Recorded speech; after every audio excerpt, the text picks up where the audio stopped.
Bali, dito ako pupunta. Medyo mataas pala siya. Buti na lang pala, talaga naka-short lang ako. Medyo paakyat pala itong lugar na to sa Antipolo, guys. Akala mo talagang bakasyonista ang datingan naka-shades pa. So, eto na nga guys, tamang sunod lang ako sa kay Google Map. Grabe, nakikita ko na naman yung mga bundok.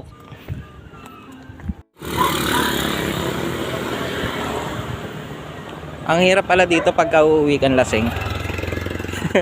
Mga 20 gulong siguro meron. Alam nyo guys, parang napanaginipan ko na to eh. Yung naglalakad ako sa ganitong lugar tapos ganito rin yung daanan. Ganito din yung view.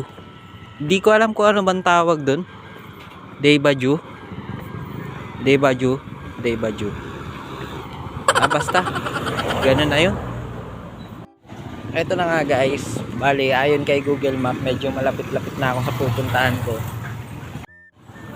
Yan, so pataas na naman yung daanan. Feeling ko tuloy nag-hiking ako. Sakto naman talaga at naka-short lang ako.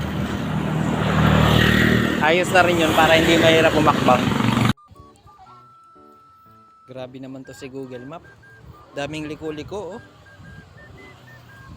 Hindi naman kasi ako nag-tricycle o kaya nag-angkas kasi syempre mahirap na, baka mamaya napakamahal ng singil.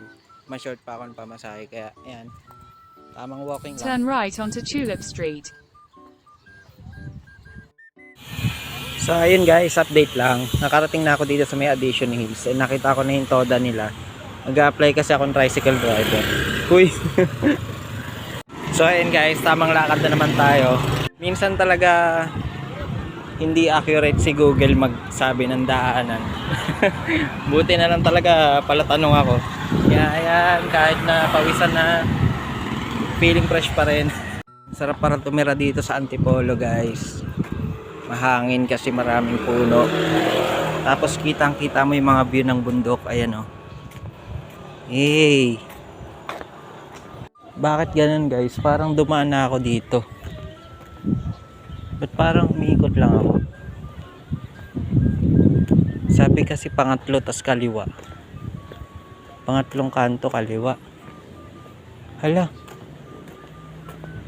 Dumaan na nga ako rito. Hindi ko alam. Kailangan ko na yatang baliktarin yung mukha ko. Ay, yung damit ko pala. Ang hirap din pala magtanong-tanong guys. Di rin pala sila sigurado sa sa tinuturo nilang daan. Pagtingin ko dito, wala namang Narciso Street. Guys, Orchid Street naman to. Pero nasa Addition Hills na ako. Paka 0.5 challenge na naman yata ako na ito ah.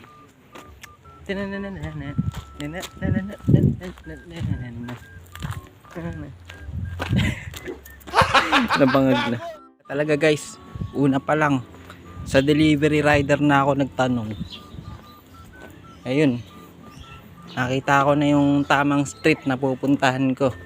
Guys, Narcissus. Nasa Narcissus na tayo. Yan. So eto guys. Bali nandito ko ngayon sa isang bakanting bahay. Tapos nandito ako ngayon para labas na dali, hindi ako mangagat. Paano masabi? Nandito ako ngayon para hanap ng kung anong mahanap. Basta yun lang. So andito tayo ngayon sa loob ng bahay. Tao po. Tao po. Is there anybody home? Yan. Kung mapapansin nyo guys, walang tao. Ay, sayang. Baka may laman. Wala pala. So, hindi ko alam kung ano nang gagawin kong susunod. Kasi nag-aantay lang ako ng instruction. Bali, ang hirap pala dito pagka mag-isa ka lang. Pero maganda yung area niya. Tao po.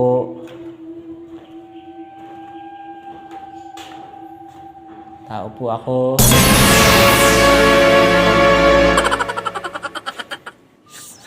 Grabe, pagod. Bumili lang ako nitong padlock para malalakan itong gate na nandito. Tapos kakain muna ako. So medyo gutom na ako.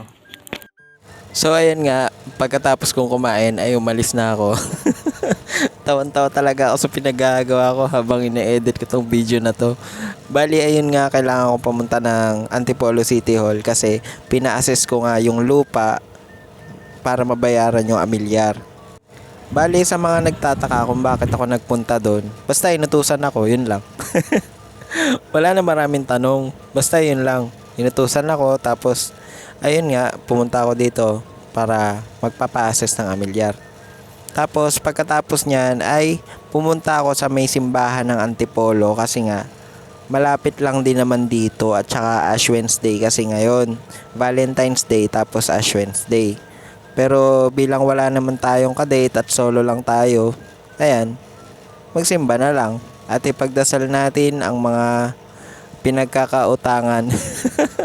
Bali nang matapos nga ako makapagpalagay ng abo ay may nakita akong nagtitinda ng mangga. Hindi ko alam. Talagang napapatakam ako pagka ito yung nadadaanan ko, tapos samahan mo pa ng bagong alamang. Talaga naman. Pagkatapos niyan ay nagtanong-tanong na ako ulit kung saan ba yung sakayan ng papuntang Cubao. Tapos dun yan sinabi sa akin, sasakay daw ako dun sa parang mini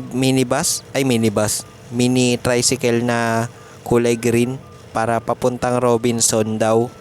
Tapos nandun na yung terminal. So ayun, hanggang dito na lang guys. Bye bye.